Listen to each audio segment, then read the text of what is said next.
In this session, I am going to explain about coupling schemes. Before going to that, we should know about the optically active electrons. What are the optically active electrons? An electron which has less interaction with the nucleus is called optically active electron. The electrons have 5 types of energies. First one is kinetic energy. As the electron is revolving around the nucleus with a velocity, it must have kinetic energy half mv square. Second one, electrostatic energy due to the interaction of nucleus. Electron has negative charge, nucleus has positive charge. So there exists a Coulomb attractive force between electron and nucleus. Because of that attractive force, electron gains electrostatic energy. Third one is mutual electrostatic energy of electrons. Electron has negative charge. So, between two electrons, there must be a repulsive force. Because of that repulsive force, electron gains mutual electrostatic energy. The fourth one is spin-spin correlation energy. As the electron has a spin, as it is rotating about its own axis, it has spin. So every electron has spin in the atom. So spin angular momentum of first electron and spin angular momentum of other electron. There must be an interaction between spin of two electrons. Because of that, there exists a correlation energy to each electron. Next, fifth one, spin orbit interaction energy. The electron is revolving around the nucleus, so it has orbital angular momentum. It is rotating about its own axis simultaneously, so it has spin angular momentum. So there must be an interaction between spin angular momentum and orbital angular momentum of same electron. Here, this interaction is between two electrons. This interaction is spin orbit interaction is spin angular momentum, orbital angular momentum of same electron. How spin-spin and spin orbit interactions exist? How will they combine? This can be explained by coupling schemes. Consider a single electron system. What is the angular momentum of the atom? As it is single electron system, total angular momentum of electron itself is the total angular momentum of atom. As the electron is revolving around the nucleus, it must have orbital angular momentum L. As it is rotating about its own axis, it must have spin angular momentum. Then, what may be the total angular momentum of the electron? The resultant of L and S. Therefore, J is equal to L plus S. As it is single electron system, this J is the total angular momentum of the atom.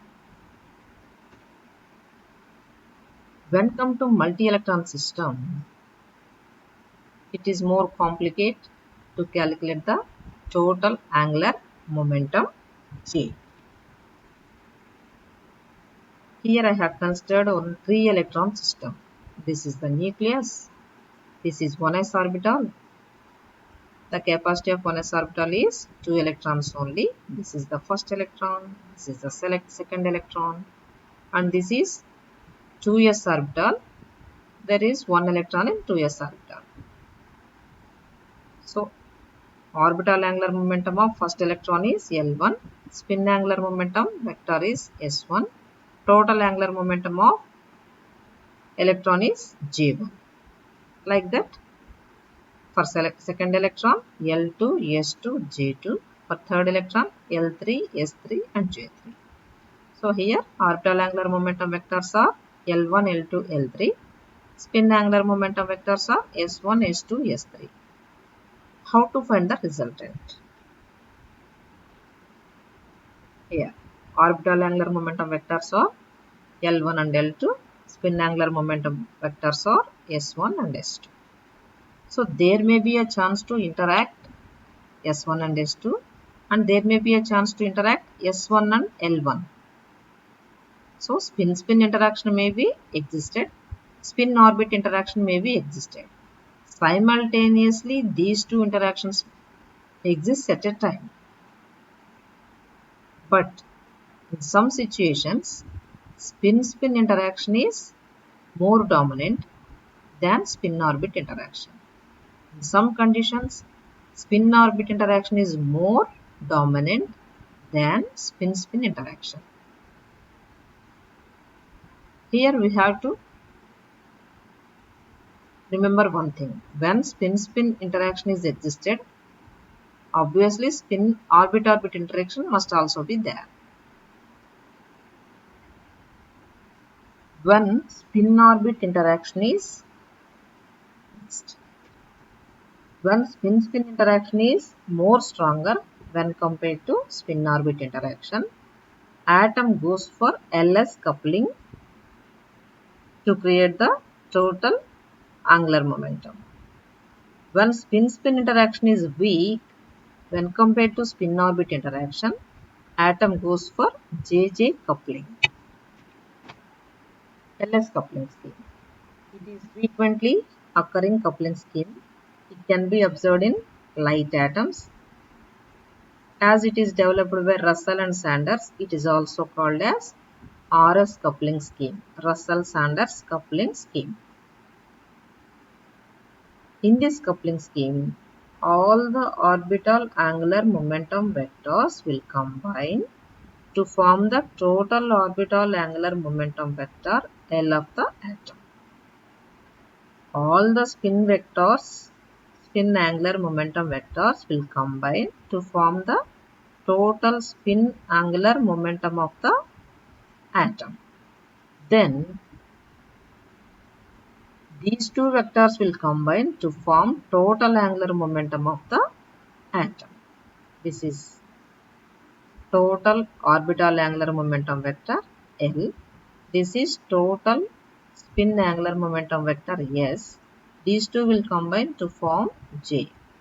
This can be understood more clearly in this diagram. This is blue color. This blue vector is orbital angular momentum vector of first electron. This is orbital angular momentum of second electron. These two will combine to form total angular momentum of the atom. This is red one. Similarly, spin angular momentum vector of first electron, spin angular momentum of second electron. These two will combine to form the total spin angular momentum of the atom. This is purple one. How L and S will combine? This is L1, this is L2. Resultant capital L is this dark blue one. This is S1, this is S2. These two will combine to form total spin angular momentum of the atom. Then total orbital angular momentum vector capital L, total spin angular momentum vector S will combine to form the total angular momentum of the atom J. This purple one.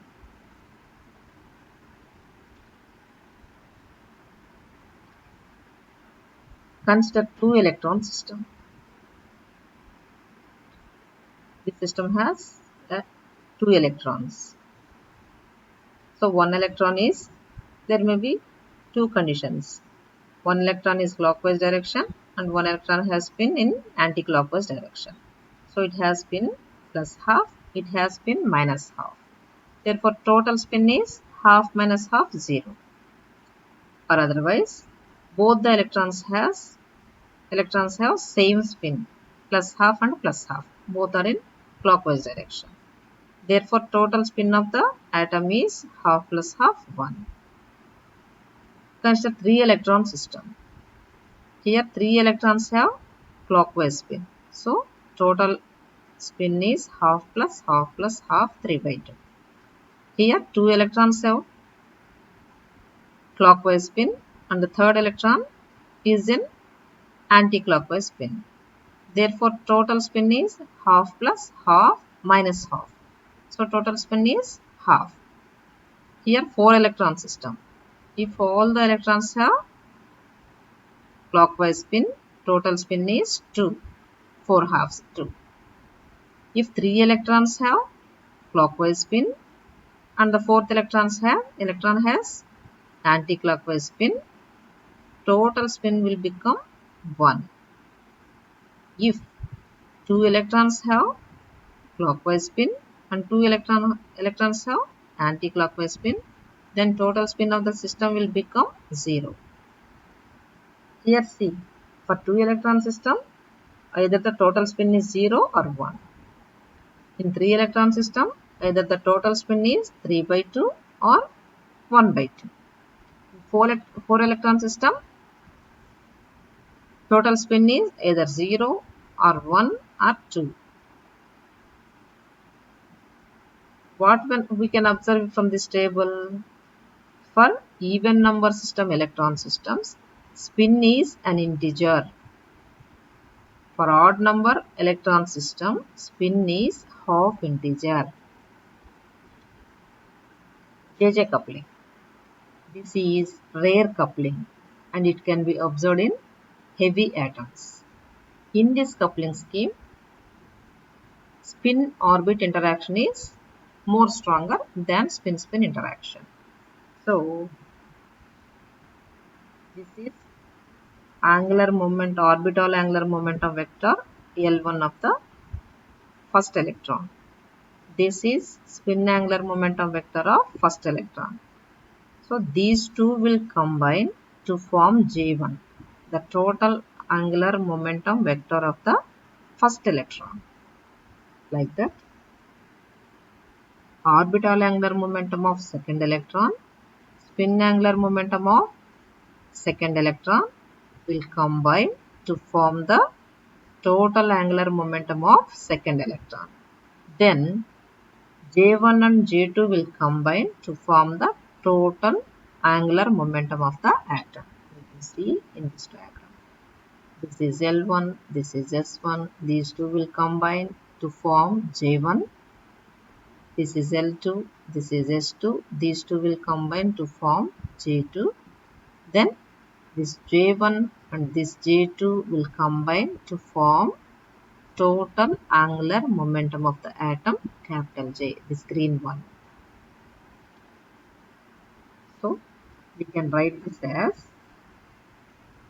J1 is equal to L1 plus S1, J2 is equal to L2 plus S2, J3 is equal to L3 plus S3, and so on.